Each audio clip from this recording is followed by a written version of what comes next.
Welcome to City on a Hill Gaming, a family-friendly tabletop RPG podcast. Let's meet our players. Hello, I'm Daniel. Hi, I'm Grant. Hi, I'm Peter. Hi, I'm Greg. Hey, I'm Shaneen. Hi, I'm Andrea. What's up? I'm Ben. We hope you enjoy our show. Welcome back to City on a Hill Gaming. I am your narrator, Ryan, joined this time by Greg. Hi. Grant. Hey. Andrea. Hey. And Peter. Hello. We are down a Daniel, a Ben, and a Shaneen, so we have tucked them into a corner safely where they can't be harmed in character and, or hopefully out of character, frankly. And and they will return hopefully next time.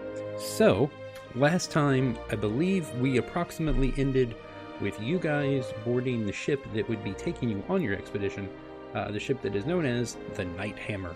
And you guys were kind of just loosely introduced to the captain and the crew, and then brought on board the pack of mistakes I let you choose as pack animals were stowed away with all your provisions, and the ship sets out.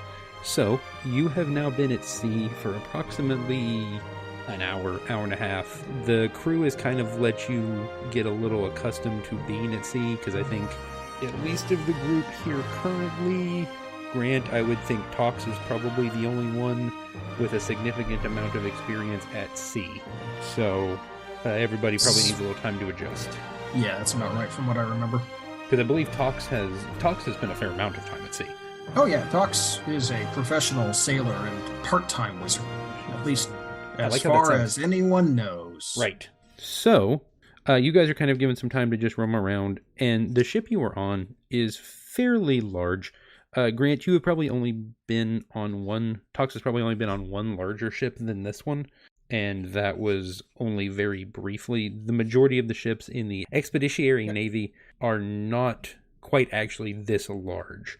And you know loosely that actually the Night Hammer is the oldest ship in the Expeditionary Navy. To your knowledge, at least, is several hundred years old and still in remarkably good condition. For the rest of you, this ship actually looks like it could have only been out to sea for maybe 6 months ever. It does not look like it has basically spent hardly any time kind of out and about. Felix is the person who greeted you originally when you arrived at the ship, and Felix is going to take you below deck to the various cabins and quarters for crew and such. He takes you down a flight of stairs around from the back of the ship to the front of the ship, and then down another flight of stairs to where all the crew berths are, and you are taken to the second room down on your right, and it is actually a berth entirely for guests, and within it are a series of smaller compartments, sort of Japanese capsule hotel, so it's sort of like a long row of very small compartments that are basically just meant for sleeping and stowing gear, because the rest of the time is spent more out and about on the ship. The ship is actually 5 levels from top to bottom, but you are a little uncertain what the bottom 2 levels are. Grant, Tox would assume that the average ship only had 3 levels normally, so 5 seems like a lot. And she's got a deep draft then? Yes, very. Very specific ports are the only ones accessible. Felix tells you to stow your gear, get comfortable, and to come back up on the deck within the next hour or so, as the captain would like to speak to you. Cool.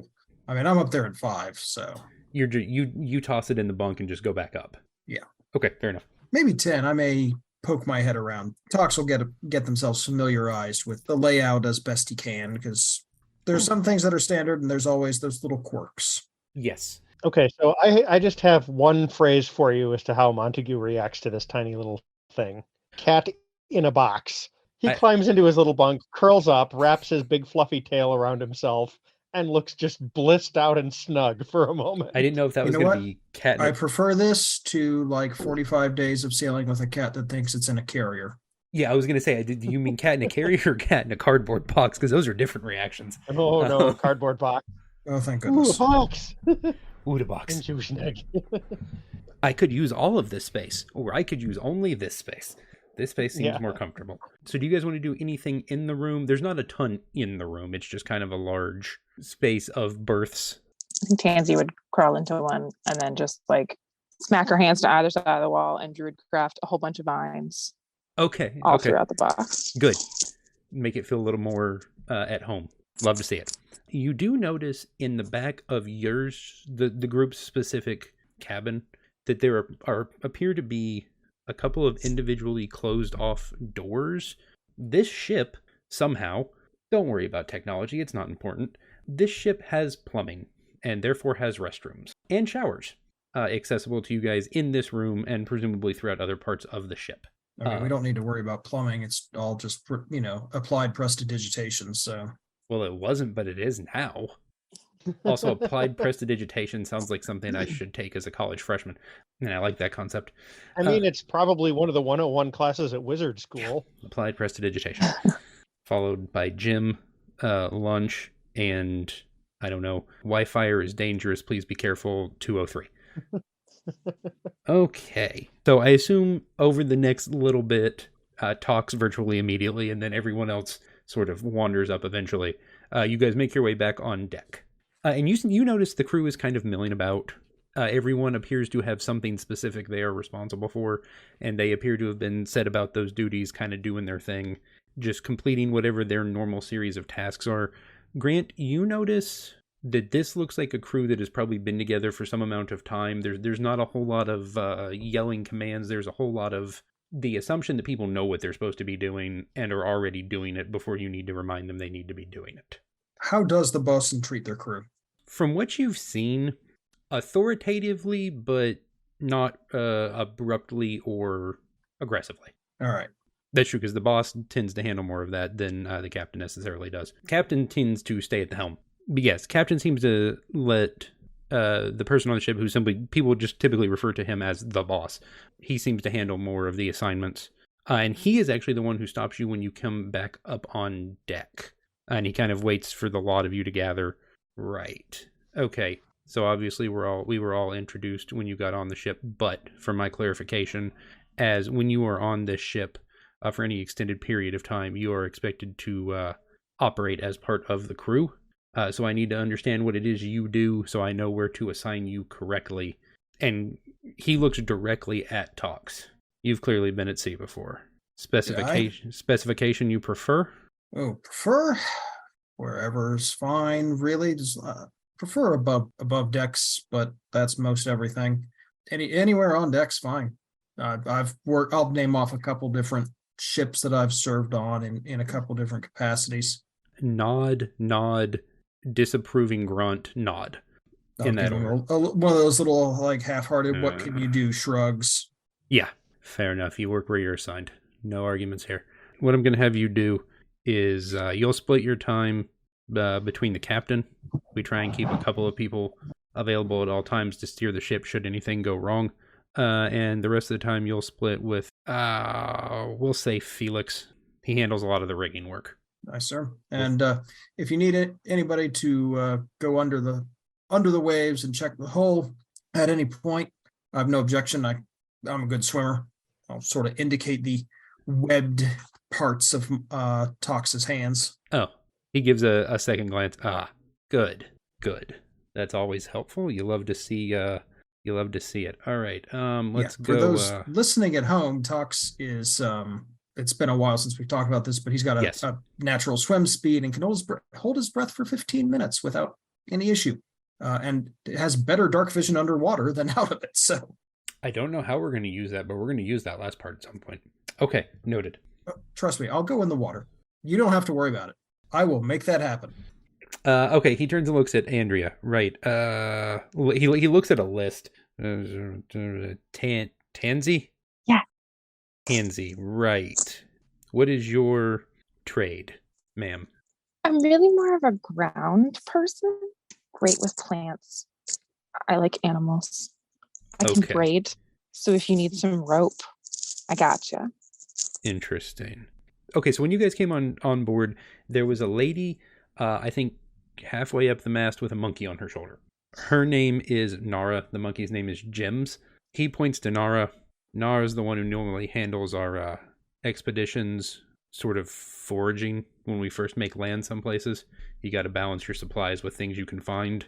You may be of use to her, and she normally just kind of does different things here and there when she's actually on the ship and not when we're at land. So you'll be with Nara.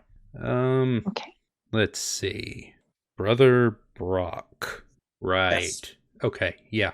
What's your shtick, sir? Books. Books. Books. Interesting. Reading them, organizing them.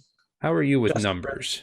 Numbers are just fancy letters. It's all good. Numbers. Okay, Ryan can't process that, so we're going to move on.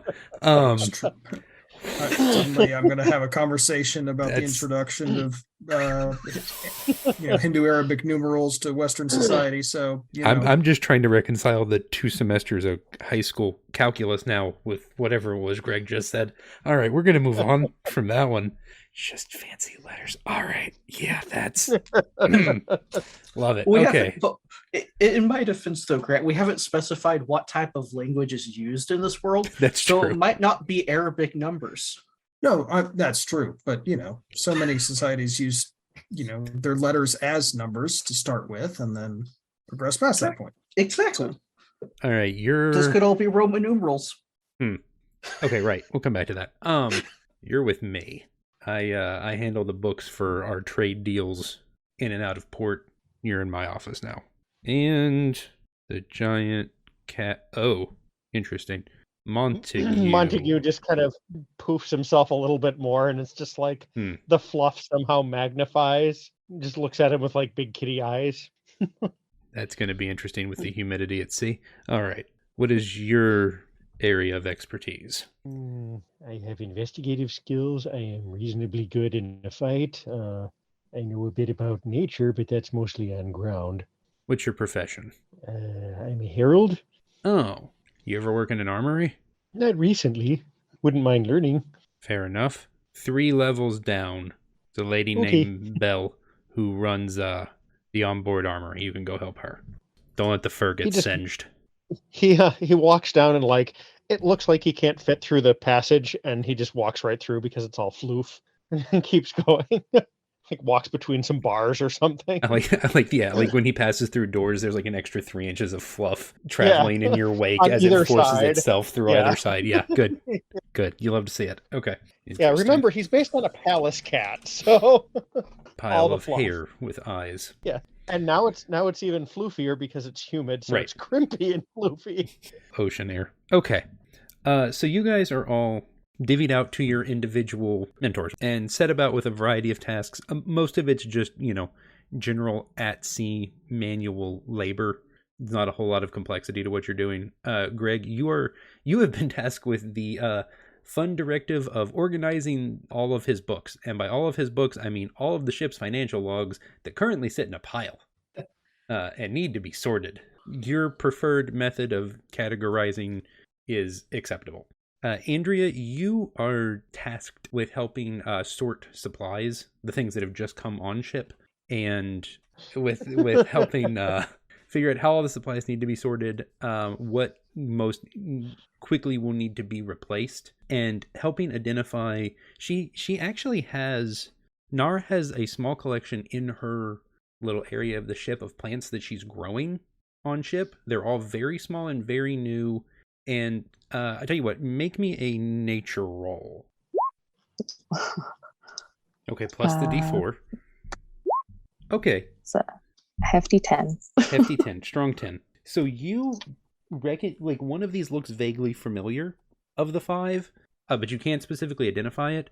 The one thing you do realize is that the other 4, from your experience as a druid, because I assume you've been a druid for a fair amount of time, you don't think these aren't from around here, so to speak. These don't look or grow the way plants on this plane do, that you have seen. They could be from very specific parts of the plane that maybe you aren't as familiar with, but these don't look normal, frankly. But she still keeps trying to water them like you would water normal plants, to mixed results. One of them is either dying or normally that color, and you're not sure which.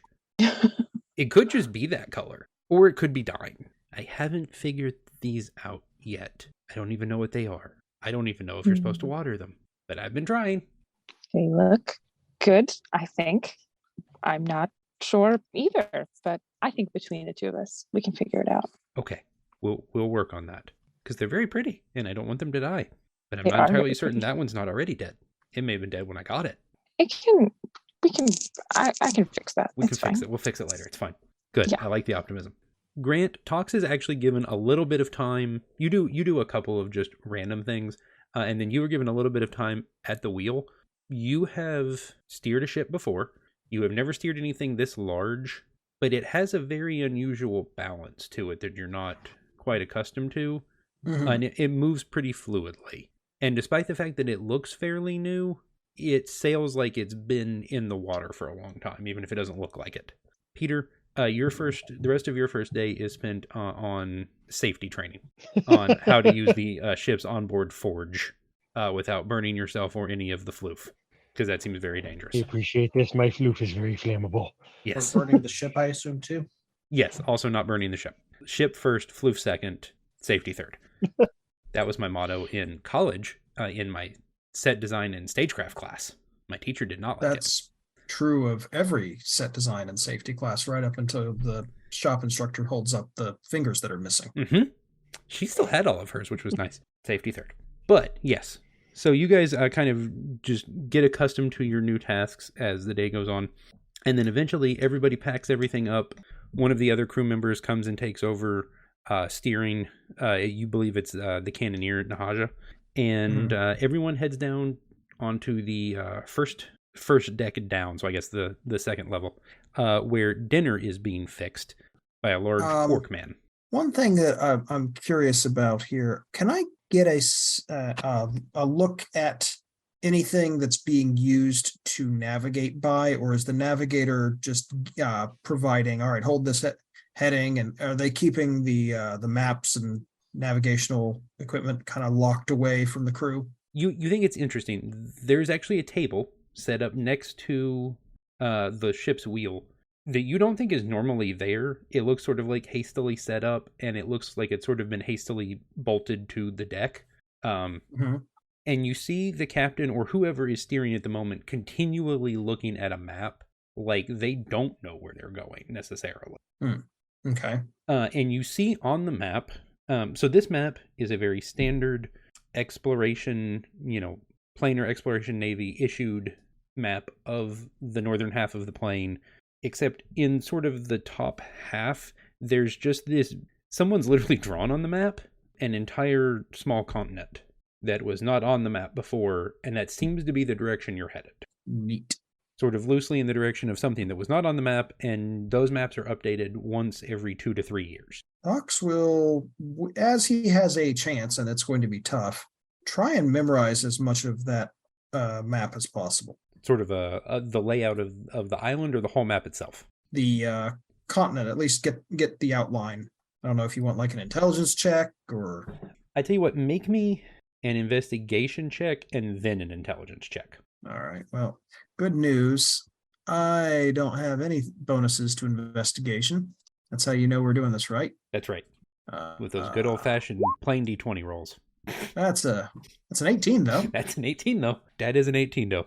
Okay, now make me just a flat intelligence check. Alrighty. Yes, there it is. Sorry, had to find that button. Whip. Okay.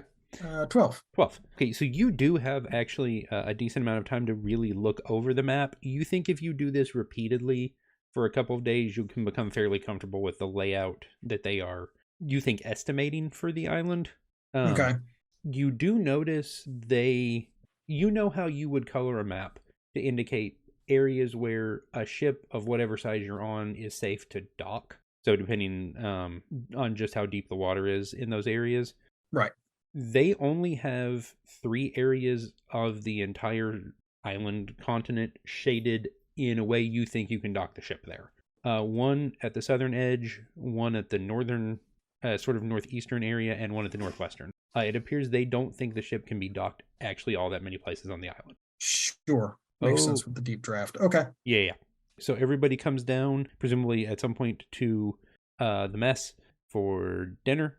Everyone is served dinner by a large orc man who does not ask what you want, simply hands you things, and attempts to smile, at least at the 4 of you, because you're new and it's good to be polite. Enjoy, I guess. Yeah. Okay. Enjoy. You do notice there appear to actually be a handful of options for different members of the crew. So if you do notice something that does not fit your preferred meal scheme, you are welcome to request adjustments. He is actually fairly willing to make changes for folks. Just kind of sit wherever. Meals are 3 times a day. Dinner's always at this time. You eat what you're served, unless you have a good reason not to be. So we'll adjust if we need to. Enjoy, and don't say anything bad about it, because I get angry real easily. But he just smiles when he says it, and is like, absolutely not true, but it's fine. Right, okay. Nice to meet you. And he goes back to stirring whatever is in the pot. It looks edible. Well, that's an improvement. Shrug, grab fork, start eating. Yeah. Once dinner is done, folks kind of disperse back around the ship. You hear somebody up on deck playing music. People are playing cards. People are playing dragon chess, just because I always like to say dragon chess. And the captain asks the 4 of you to stay in the mess for a minute. Yes. All right. Again, welcome on board. You seem to have adjusted fairly well to your new responsibilities. We appreciate the help. Sort of an expectation if you're on the ship for long enough. We will treat you like a part of the crew, in good ways and bad. But I'm sure you'll be fine. You each seem to have developed some kind of individual niche. She kind of stares down Peter, just like looking for burn spots, but doesn't notice anything. So No changes and a floof. it'll probably be fine. I would like to meet with you. This journey, I expect to take maybe 2 weeks. I would like to meet with you in a couple of days, kind of go over what we've learned about the island, and take a look at where on the map we think is best for us to make harbor and hopefully establish a base camp. I will tell you at some point in the middle of next week, there is a ship-wide event that we do every longer-term voyage. We here on the Night Hammer are fans of what is lovingly known as the sport of professional wrestling, and we have a regular professional wrestling event on the ship that the different members of the crew participate in. Obviously, you guys are not regular members of the crew, so you will not be participating actively. But that said, hopefully you will enjoy. Kel tends to run those events, and at least he seems to enjoy them, and that's what matters. But anything that keeps the crew fairly happy and no one gets hurt, I'm okay with. She turns and looks at Montague and Tansy. Speaking of no one getting hurt, what do either of you know about healing magic? My understanding is both of you potentially have some understanding. A little bit. Do some. Okay, good. We tend to not see a lot of combat in these waters. This area is fairly safe, but it's always good to have a couple other healers about. We'll keep an eye on things. Just to be a little more explicit, Ryan, Monty has a 5-point pool of lay on hands right now, and that's it. So okay, it's not nothing. It's actual literal nothing. No. Okay. His spellcasting progression, he's got 2 first-level spell slots as well. So he could potentially have 2 castings of Cure Wounds on top of that, as on top of the. That's definitely not nothing. Yeah. Okay. And I assume Andrea's healing is in approximately the same position. Yeah. I can do Healing Word. And probably Good Berry. Yeah, I think so. Okay, that's something. Good. Okay, well, I just wanted to take a moment and speak with you. The responsibilities you were given today will be what you do most of the time going forward. So just report to each of your stations each morning. And if you have any questions, find me or Bossman and let us know. I have a question. Okay. Yes, ma'am. What is your favorite plant? She looks deeply confused. Favorite, interesting. She pauses, smiles. I don't get to see them often because, at sea. But I am quite fond of roses, actually. Rather simple. Oh. But I am quite fond of roses. Preferably orange, which is a regional variant to my area where I grew up. So nice. Yes, preferably druid. Right, that makes sense. I saw the vines. That's fine. Preferably keep them from spreading like vines do. Oh, yeah. No, I got it under control. Okay. All right. Good. She does not look anytime I want. Remotely convinced. Yeah, I can quit whenever I want. I promise. She does not look convinced, but I'm sure it's fine. Right. Good. Okay. Well, thank you. Normally after dinner on ship, there are a variety of activities. And by activities, I mean some amount of card games, dragon chess, and or music. You may participate, you may not participate. That is entirely up to you. There is zero expectation either way. Please don't gamble away all of your money. It's my only caveat. Joke's on you. We don't have money. That's also true. Money? Monty turns out one of his pockets and like picks out some lint with his claws and looks at it. There's a moth. It's just like nothing else. Yeah, but actually no, while he's looking at the lint, a moth comes by, steals it from him, and takes it off to nom on it. Oh, come on, man. He looks a little bit sad. Talks. Right. Yeah. Boss said you were willing to go under the ship. Yeah. Okay. Our normal inspection's in 2 days. If you don't mind, we'll send you under there with I'll have to look at the list and see who's first up. But yeah, we'll send you under there with somebody to get you comfortable with how large the ship is. Right. Very good. Thank you. All right. You guys are free to do as you please. So that said, out of character, is there anything you specifically want to do before day 1 on ship ends? Yeah, I definitely want to socialize with the crew. Okay. Get to know them, lean on the whole, hey, I've sailed here, what ships have you been on? Just that whole professional camaraderie. Right. Okay. And don't know what those just sort of get in, like, I'm not planning on picking up a ton of new information or anything tonight, but sure. I want to get in with them, make myself a known, comfortable, one of the lads kind of figure. Right. Okay. Gotcha. Okay. For the incredibly diverse selection of lads available. Yes. Okay, so you have... Oh, I forgot them. Okay, I'll have to put them on the list here in a minute. That's concerning. I added NPCs after I added NPCs, and so now there's a few missing, but that's fine. So we'll go down some options. I tell you what... You tell me what kind of crew member you're looking for, Grant. I'm not looking for anyone in particular. I'm really just trying to kind of get to know them and get them comfortable with me. Okay, so just wherever you can find a moderately sized congregation of crew. Yeah. Maybe, probably a little bit of gambling going on. Yes. Because Tox did not spend all of his starting cash and has, for a first, second level character, a reasonable amount of money available to them. When I think you guys each got a very small amount. You guys each also got 50 gold before the expedition started. I don't remember if you guys all spent it or not. I think some folks did. Okay, Grant, you find a group sitting on the edge of the mess playing. I was going to make a 3-card Monty, 3-card Montague joke, but I don't know anything actually about 3-card Monty. So we'll go with some variation of poker with what appear to be crudely drawn characterizations of Pokemon on the cards. Right. There seems to be some kind of combat involved in the poker. Sure, that tracks. Yu-Gi-Oh? Hey now. He's not wrong though. I don't know enough about Yu-Gi-Oh to argue either way. All right, good enough. You get a hand and then you win the game or lose the game. That much I do know is true. That's startlingly accurate. Yeah. It's a quick game, that one. Okay, so I tell you what, do you want to just immediately try and jump in or just kind of hang out on the edge and work your way in? I'll work my way in, for sure. This is, look, I'm new, but one of the ways that you can get in on this is, gambling and getting strategically people. Losing a couple of gambles here and there. Right. Okay, do you want to... So let's say once you're able to get in a hand... Are we going to do this with just some perception? Are we going to do this with some sleight of hand? Maybe a little insight? What are you thinking? That, or honestly, I can just say, hey, I'm going to lose like 10 gold here. Okay, just very purposefully. Yeah. Okay. You draw an absolute banger of an opening hand and manage to somehow forcibly yeet it away in one of the more impressively moments you've ever seen in this game. It should have been stone impossible to lose with that opener.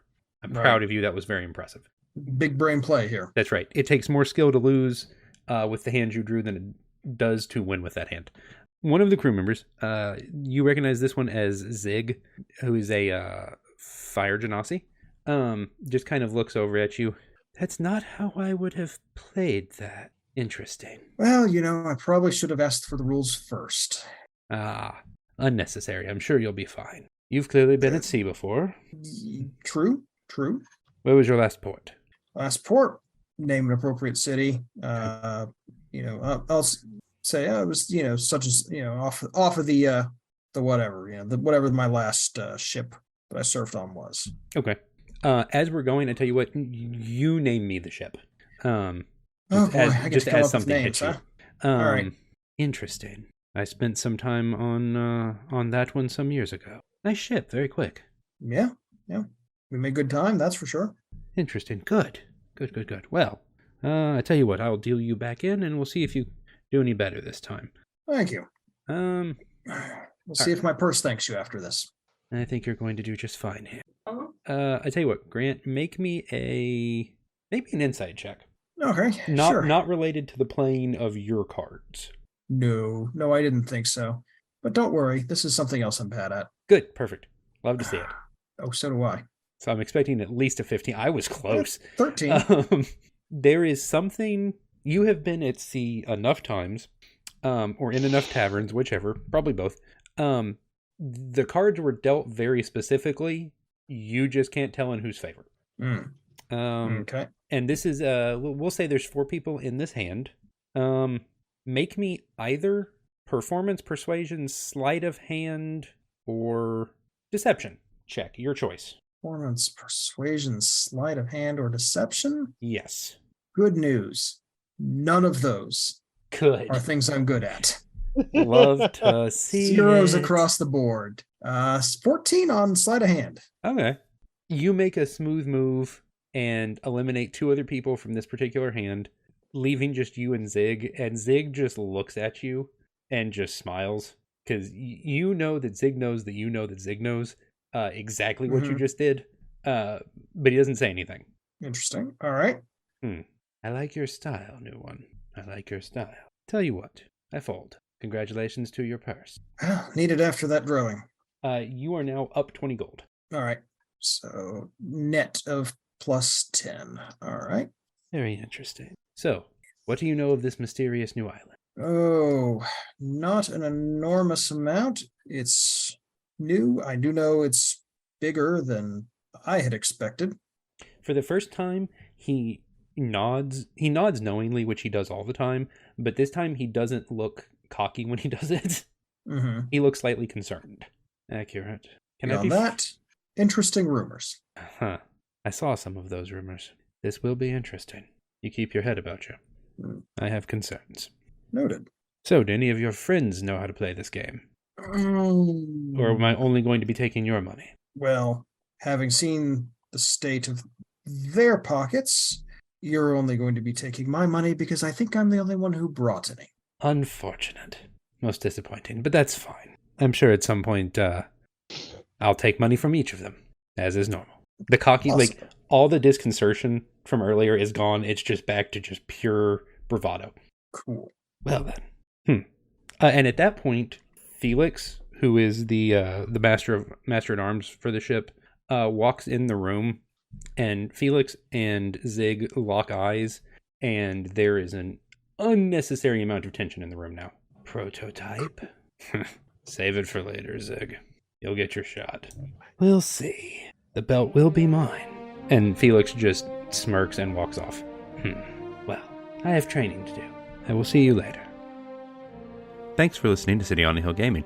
If you'd like to hear more episodes, find us online at cityonaHillGaming.com or wherever you listen to podcasts. You can follow us on Twitter at CityOnAHillGame, on Instagram at CityOnAHillGaming. You can also find us on YouTube or Twitch by searching for City on a Hill Gaming. If you'd like to send us an email, you can find us at cityonahillgaming@gmail.com. If you want to hear more from the Saving the Game folks, find them at stgcast.org for their backlog of episodes. And we're also on Patreon. You can find us at patreon.com/cityonahillgaming. Thanks as always to all of our Patreon backers: Grizzly Rich, JD, Stephanie, Bryan, Sir Lord Epic Name, Andrew and Christina, and Tony. Thank you guys for all you do to support the show. We love you, and we appreciate all of your help. Thank you for listening, and have a blessed day. All right, sound check time. Greg. The glory of God as a living human being. St. Irenaeus of Lyons wrote these beautiful and often quoted words at the end of the 2nd century. In his youth, he had known St. Polycarp of Smyrna who'd in turn had known the Apostle John. They are remarkable words indeed, yet what do they mean? Wait, which book is this from? It is Meditations on Christian Anthropology and World and Image. It has lots of different quotes. It also ties in with like art. Those at home can't see that I'm holding up lovely pictures that have the art that it ties in with. And the author is an Orthodox priest or monk. I can't remember which one he is offhand. He's a priest. He's an Orthodox priest or monk. Okay. Peter. There are some people who cannot just sit idly by and watch others suffer, who cannot tolerate the presence of vice in their own lives, and who are constitutionally unable to accept unjust or cruel structures as they are. They are overflowing wells of compassion, mercy, and kindness, performing selfless acts without thought of compensation. What is that Is from? the description for the Saint Destiny from More Light and Dark, which is something that I published. For 5e or for level up? For Level Up. Nice. Okay. Very nice. Yeah. In fact, actually, that's the Destiny I'm using for Montague. Oh, okay. He's Sweet. growing into it a little bit, but It's a process. yeah. Andrea. Tonight, I give you random Christmas plant fact that I know off the top of my head. Okay. Mistletoe is poisonous if ingested. Noted. Yay. Interesting. Do not climb to the top of an oak tree and eat it. I believe it can drip juices or whatever it is, right? As well. Do not stand open-mouthed underneath mistletoe waiting for it to drip. Probably good advice for any plant, really. I mean, look, she's not wrong. Sap.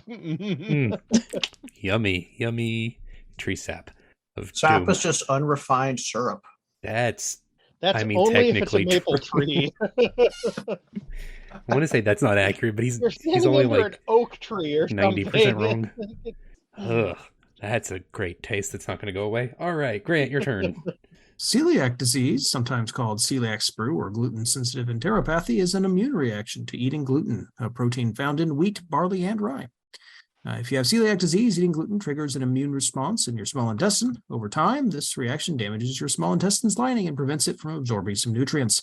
The intestinal damage often causes diarrhea, fatigue, weight loss, bloating, and anemia, and can lead to serious complications. That's the Mayo Clinic definition of celiac, and guess who learned this month he's got it? It's me, this guy. Yay. I'm a little worried because you're now the second person who's a part of or listens to our podcast who in the last 2 months has learned they have gluten intolerancy issues. Yeah, well, Not they're getting irrelevant to our better about listener base. diagnosing them. That's part I'm of it. gluten-free too.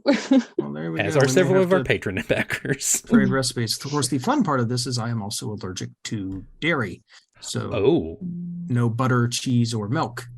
or Eating gluten. out is kind of a pain, but Mm. yeah, it's something I'm sorting out. Honestly, it's not an unmixed negative because I've had digestive issues for a while that I thought were other things, and if this is it, and I'm still sort of in that.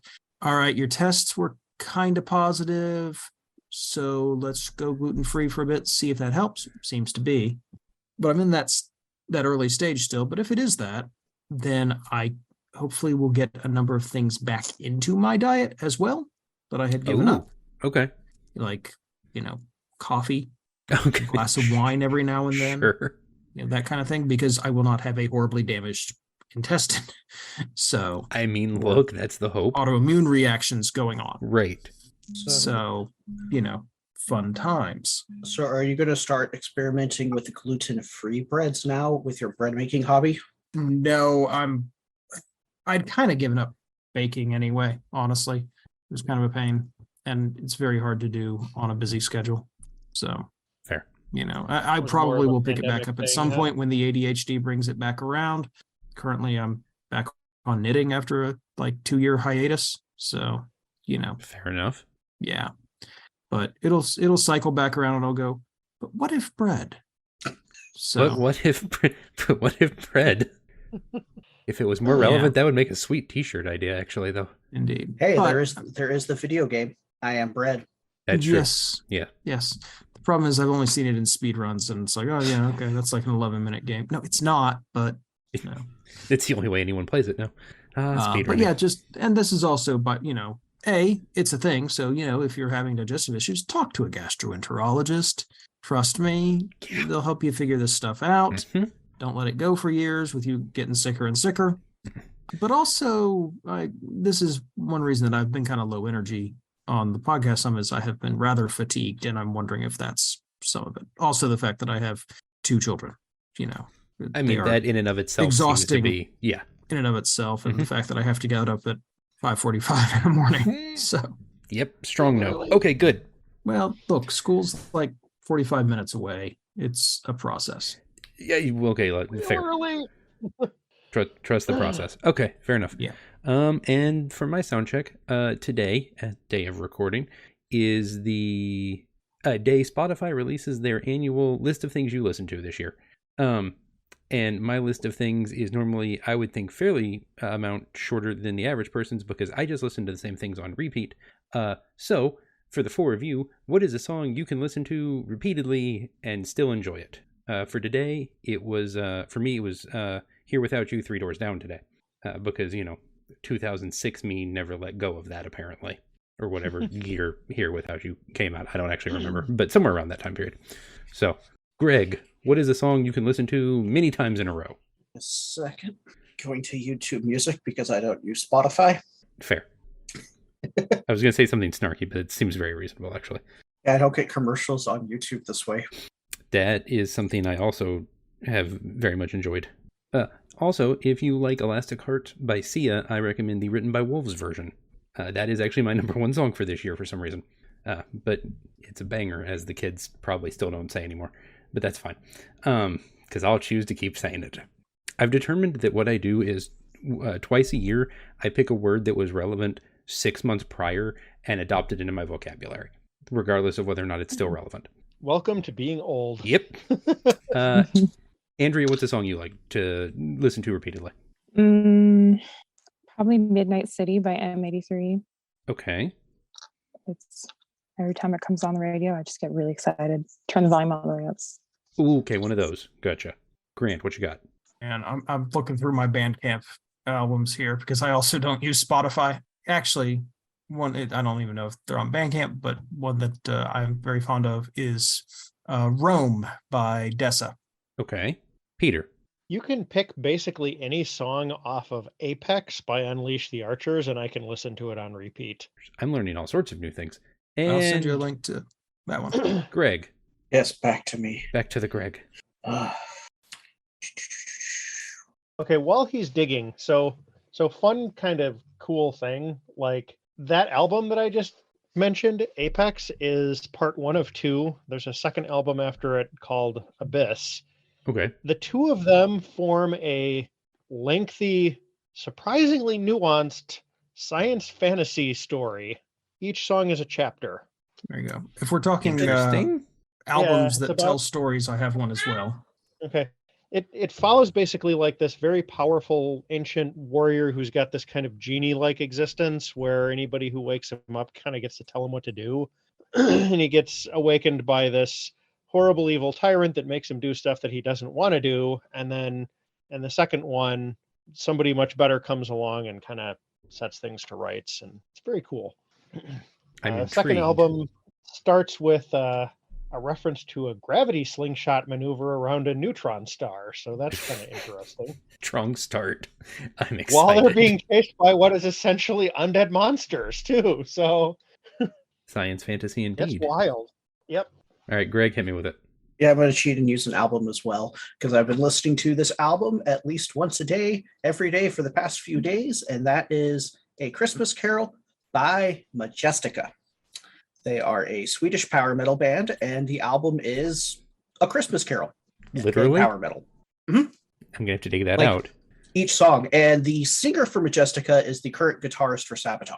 Wait, hang on. What? I was going to say, I only know that name because I've heard Peter say it before. No, Sabaton. Like the guitarist from Sabaton. No. What's the name of the band and the album? Like Majestica. You don't need to tell me anymore. Majestica, A Christmas Carol. Fun fact for the listeners: when I was in 6th grade, I was Scrooge in A Christmas Carol. Good times. Yes. There's a power metal, A Christmas Carol. Enjoy. I'm going to be listening to that after we finish. Christmas. I forgot the name of it, but he was also in a band with the lead singer from Narnia. Wild. Yeah. Fascinating. It's literally just every song from A Christmas Carol. Huh. Yeah. That's... Yeah. He had Majestica before he joined Sabaton, so he's been a lead singer longer than he's been a lead guitarist. Fair enough. Double threat, huh? Yeah. That's dangerous. Hit me with the album, Grant. Two things out here real quick. First, one other song I could listen to on repeat over and over and have, for days on end is Light Up the Night off by the Protomen off Act 2, The Father of Death, which is a Mega Man rock opera and is absolutely incredible. Also, that song got used in the Wolf Among Us 2 trailer. So, it is a banger and a half. But also, there's a tool out there for those of you who want to actually support artists in much better ways than Spotify does.